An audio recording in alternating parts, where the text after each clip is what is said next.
안녕하세요. 샘물결 우쌤입니다. 안녕하세요. 반갑습니다. 네, 반갑습니다. 쌤, 네, 오늘은 어떤 책 소개하실 건가요? 네. 오늘은요, 이런 책입니다. 이런 책. 제목은 거짓 복음입니다. 지은이는 제라드 윌슨으로 되어 있고요. 생명의 말씀사에서 2020년도에 나온 책입니다. 그러니까 얼마 안 된 책이죠. 그쵸. 이 책을 소개하려고 하는데요. 이 책에는 이런 부제가 붙어 있습니다. 교회를 위협하는 사탄의 8가지 거짓말. 그러니까 교회를 위협하는 사탄의 8가지 거짓말이니까 교회 밖에 있다는 게 아니라 교회 안에 이런 거짓말이 있다는 거예요. 그래서 교회 안에도 참된 복음만 있는 게 아니라 거짓 복음이 있다는 거예요. 굉장히 큰 문제잖아요. 네, 그래서 우리가 무엇이 거짓인지 알아야지 거짓인지를 모르면 그게 참된 복음인 줄 알고 막 열심히 전할 거 아니에요. 그래서 교회 안에 존재하는 8가지의 거짓말에 대해서 이야기하고 있습니다. 책의 내용은 어떤 것이 있나요? 네. 이 서론의 내용을 보면 책에서 어떤 내용을 다룰 건지 이야기하고 있는데요. 거짓말을 해부해봐야 된다. 이렇게 이야기하고 있습니다. 그러면서 이런 말을 했습니다. 죽음이 있기 전에 거짓말이 있었다. 우리가 뭘 떠올리면 되냐면 아담과 하와 사건을 떠올리면 아담과 하와가 그 거짓말에 넘어가서 죄를 짓게 되고 그래서 그 죄 때문에 이 세상에 죽음이 들어왔어요. 네, 그러니까 거짓말은 죽음보다 먼저 존재했던 거예요. 굉장히 끔찍하지 않아요? 그 오랜 옛날부터 거짓말이 존재했었다는 거예요. 그래서 죽음이 있기 전에 거짓말이 있었다. 그러면서 그 거짓말은 시작은 질문이었다. 이 질문은 이렇게 시작한다. 하나님이 정말 그러셨어? 하와에게 물었던 질문. 하나님이 정말 그러셨어? 그러니까 하나님이 안 그러셨잖아. 이게 아니라 하나님이 정말 그러셨어? 이렇게 질문하는. 그래서 이 거짓말의 논리는 교묘한 말이다. 교묘한 말. 그러니까 뭐냐? 진리처럼 들리는 것이다. 약간의 진리가 섞여 있을 수도 있다. 심지어 그러면 더 구분하기 어렵죠. 한 번에 한 뼘 정도만 양보하는 것이다. 양보에 양보를 거듭할 뿐 하나님께 불순종하려는 것이 아니다. 그러니까 이 거짓말은 우리한테 하나님도 거짓말해, 아니 불순종해 이렇게 하는 게 아니라 아니 이건 어쩔 수 없는 상황이잖아. 그러니까 이번에만 요 한 번만 요 한 뼘만 뒤로 물러나라는 거야. 그렇게 하고 이제 그 다음번에 가서는 지난번에 그렇게 한 뼘 물러나서 잘 됐잖아. 문제 없었잖아. 그러니까 또 한 뼘만 더 물러나면 되는 거야. 불순종하라는 게 아니야. 지금 어쩔 수 없어서 그렇다는 거야. 이렇게 하는 거예요. 나죠? 네. 또 이렇게 말합니다. 사탄에게서 벗어나는 최고의 방법은 거짓말을 폭로하는 거예요.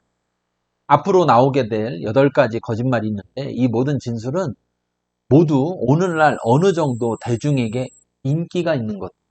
인기가 있다는 것들은 사람들이 좋아한다는 것. 그쵸. 그리고 받아들인다는 것. 그쵸. 그런데 심지어 그게 거짓말이라. 예수님에게 사단이 찾아와서 3가지 유혹하잖아요. 근데 그때에도 돌을 떡으로 만들어서 먹어라.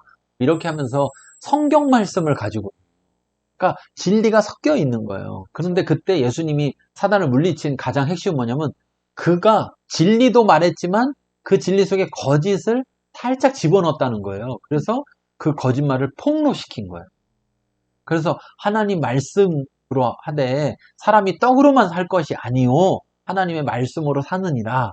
그렇게 하면서 마치 사단은 우리가 떡만 있으면 살 수 있다는 듯이 그렇게 말하는 거에 대해서 아니다. 하나님 말씀은 그게 아니다. 그래서 거짓을 폭로했어요. 그것이 바로 뭐냐? 사단에게서 벗어나는 길이에요. 우리들이 거짓말을 거짓말로 덮는 순간 사단을 벗어날 수가 없습니다. 그쵸. 네, 그래서 이 책에서는 이러한 내용들을 이야기하고 있습니다. 얼른 목차를 봐야 될 것 같아요. 그쵸? 궁금해지죠? 네. 자, 목차를 보면 사단이 8가지 거짓말이라고 한 것처럼 8가지가 나오는데요.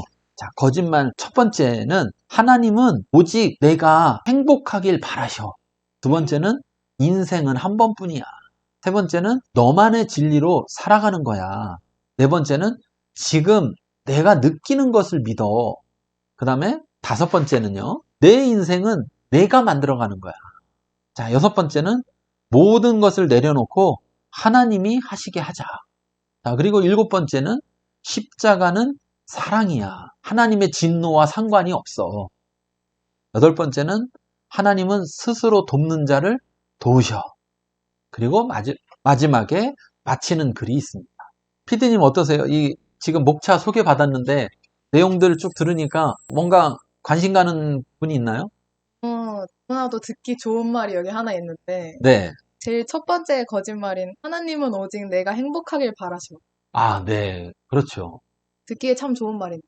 그렇죠. 그리고 또 우리가 내가 왜 열심히 고생하겠어? 행복하려고 하는 거지. 뭐 그러면서 우리 인생의 목적을 사람들은 행복에 두게 만들잖아요. 근데 이게 거짓말이에요.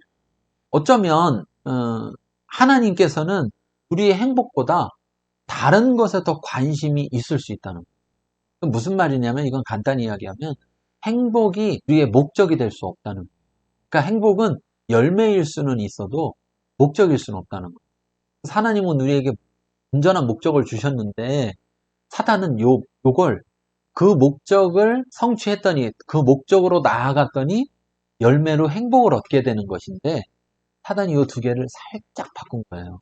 그래서 그렇지 내가 왜 열심히 고생하면 돈 버는지 알아? 다 행복하게 살려고 하는 거야. 너 공부해. 내가 왜 너 공부하라고 하는지 알아? 너 나중에 행복하게 살려고 하는 거야. 그러면서 마치 사람들의 모든 인생의 목적이 행복인 것처럼 이야기하잖아요. 근데 그게 세상에서만 그럴까요? 교회 안에서는 그런 말 안 할까요? 하죠. 그렇죠. 교회 안에서도 그런 말을 한다는 거죠. 그래서 어떤 분들은 내가 교회 왜 나와? 행복하려고 나오는 거지. 그러면은 결국은 행복이 더 높은 곳에 있는 거잖아. 위험한 거짓말. 하나만 더 얘기해보면 성경에서도 구원으로 인도하는 그 문, 그 길을 얘기할 때 좁은 문, 또 좁고 협착한 길, 이런 걸 얘기하잖아요. 그러니까 사실은 우리가 가야 하는 길이 행복하지 않은 길일 수 있다는 거예요. 우리가 흔히 행복한 길이라고 하면 넓고 평탄한 고속도로 같은 길이지 좁고 협착한 길, 그래서 사람들이 잘 찾지 않는 길, 그런 길을 행복하다고 하진 않을 거 아니에요. 근데 구원의 길이 그런 길이라잖아. 그렇기 때문에 하나님은 오직 네가 행복하게 바라신다. 이것은 그럴듯해 보이지만 맞아요. 거짓입니다. 어, 또 있나요? 사실 이거 목차를 딱 들으시고 뭐 아는 분들이 네. 유명한 말이라고 네, 많이 네, 들어보셨다고 했을 것 같은데, 네, 거짓말 여덟 번째. 네. 하나님은 스스로 돕는 자를 도우셔. 아, 그렇죠.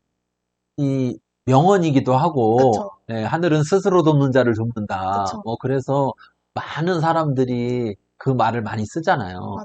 그런데 그 하늘은 스스로 돕는 자를 돕는다라는 말을 한 사람은 사실 인본주의자, 신본주의자가 아닌 인본주의자.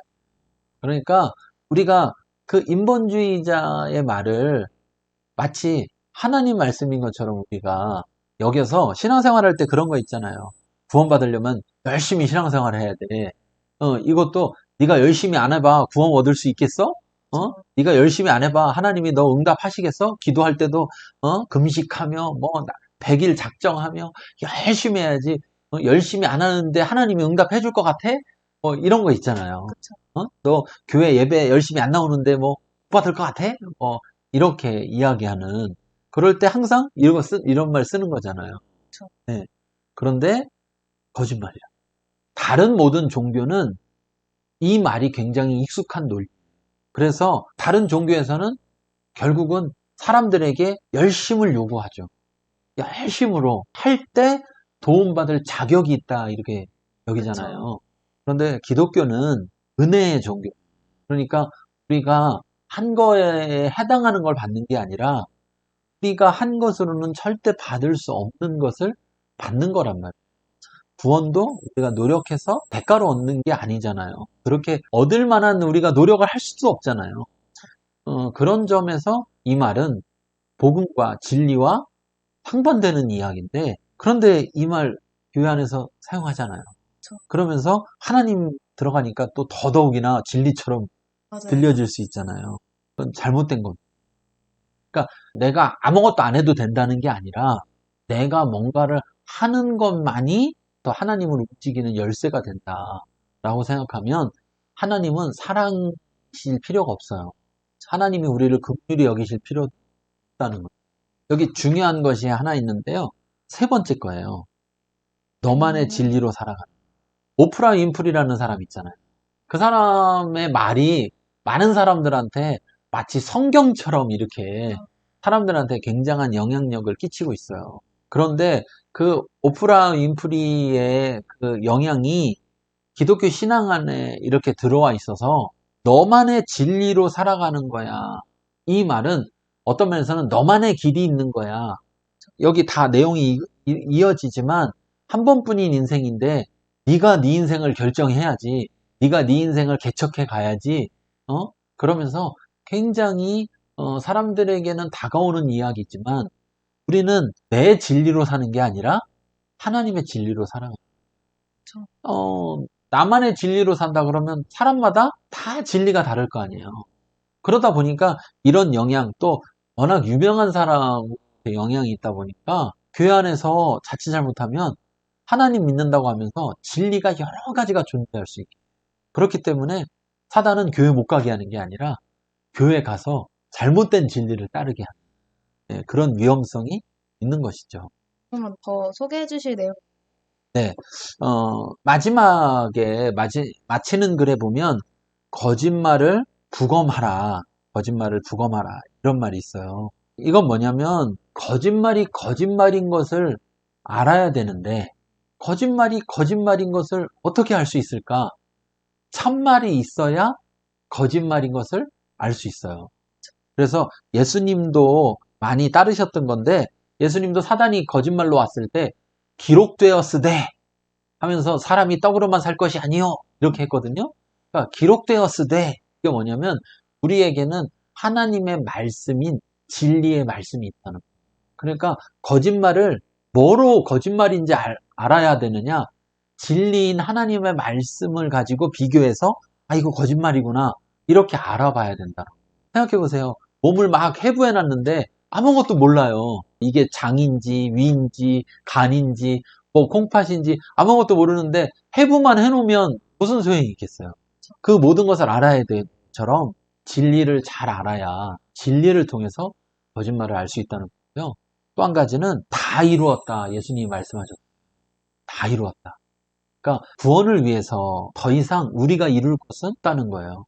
하나님이 이미 다 예수님이 다 이뤄 놓으셨기 때문에 우리가 뭔가를 해서 그 대가로 구원을 얻는 것이 아니라는 거죠. 또 마찬가지로 다른 율법에 대한 요구도 예수님께서 이미 다 이루어 놓으시고 율법을 완성하셨어요. 그렇기 때문에 우리가 율법을 이루어야만 그래야만 어떤 결과를 얻는 것이 아니죠.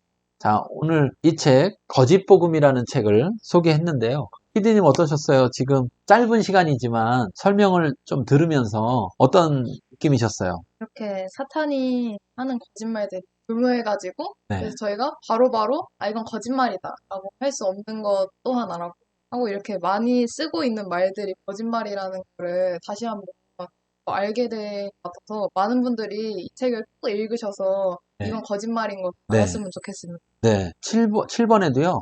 십자가는 사랑이야. 하나님의 진노와 상관이 없어. 이거 어린애들이 잘 하는 말이거든요.